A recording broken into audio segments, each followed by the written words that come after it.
بسم اللہ الرحمن الرحیم۔ 100 کتوں کا دلچسپ واقعہ۔ تاجر کی بیوی تھی۔ اللہ تعالیٰ نے اس کو نیک بھی بنایا تھا اور حسن و جمال بھی دیا تھا۔ اس کا خاوند سفر کے لیے کسی دوسرے شہر جاتا ہے، وہاں اسے رہنا پڑ جاتا ہے۔ اب اس کی بیوی نے یہ محسوس کیا کہ اس کے خاوند کا قیام وہاں زیادہ ہونے لگا ہے، لہذا اسے احساس ہوا کہ کہیں اس نے وہاں دوسرا گھر تو نہیں بنا لیا۔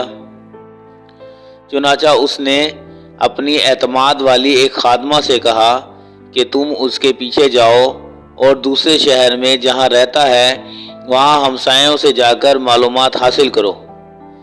جب اس نے وہاں سے معلومات لیں تو پتہ چلا کہ چونکہ اسے وہاں 10-15 دن رہنا ہوتا تھا، اس لیے اس نے وہیں کسی عورت سے نکاح کر لیا تھا اور اسے ایک گھر بھی لے کر دیا تھا جہاں وہ جا کر رہتا تھا۔ گناہ تو نہیں تھا، البتہ اس نے دوسرا نکاح کر لیا تھا۔ جب اس عورت کو کنفرم ہو گیا تو اس نے پوچھا کہ میرے خاوند نے نکاح تو کر لیا ہے، اگر جھگڑا کروں گی تو خاوند کو خواہ مخواہ میرے سامنے شرمندگی ہوگی، یا یہ بھی ہو سکتا ہے کہ میرا خاوند کھلم کھلا کہہ دے کہ میں ادھر بھی وقت دوں گا اور ادھر بھی دوں گا، تو مجھے ایسا کرنے کی کیا ضرورت ہے؟ جو محبت کی مساوات میرے اور میرے خاوند کے درمیان ہے، کیوں نہ میں اس کو برقرار رکھوں؟ یہ سوچ کر اس نے پردہ رکھنے کا ارادہ کر لیا۔ چنانچہ وہ اپنے خاوند کے ساتھ اسی محبت کے ساتھ رہتی رہی، حالانکہ اسے یقین تھا کہ جب یہ دوسرے شہر میں کاروبار کے لیے جاتا ہے تو وہاں اس کی دوسری بیوی بھی موجود ہے۔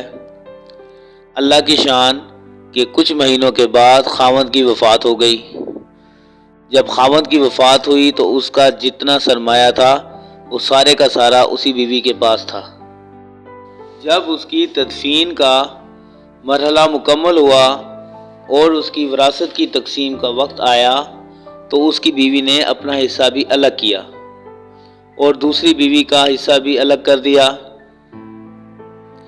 اور اسی عورت کو جس نے اس کو بتایا تھا کہ اس کا دوسرا نکاح بھی ہے، اس کو بڑی رازداری سے کہا کہ کسی کو پتہ بھی نہ چلے اور کوئی میرے خاوند کی بات بھی نہ کرے، لیکن اس کی وراثت میں اس بیوی کا شرعی حق ہے، مجھے قیامت کے دن اللہ کے یہاں جواب دینا ہے۔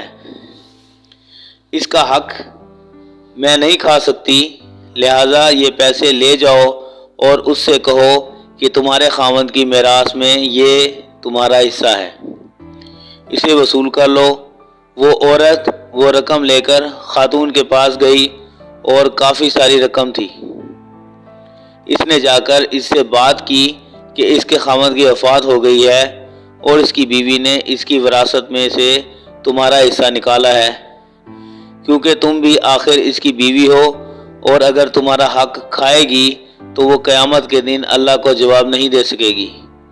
لوگوں کو تو پتہ نہیں مگر اللہ کو تو پتہ ہے، لہذا تم یہ اپنا حصہ وصول کر لو۔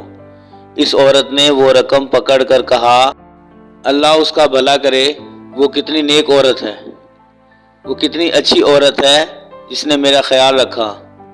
پھر اس نے کہا کہ تم یہ مال میری طرف سے لے جا کر اس عورت کو واپس کر دو، اس لیے کہ اس خاوند نے مرنے سے 1 ہفتہ پہلے مجھے طلاق دے دی تھی، اور اس طلاق کا پتہ یا مجھے ہے یا میرے اللہ کو ہے، لہذا اس وراثت میں میرا کوئی حصہ نہیں بنتا، یہ اسی کا ہے، لہذا اسے واپس کر دو۔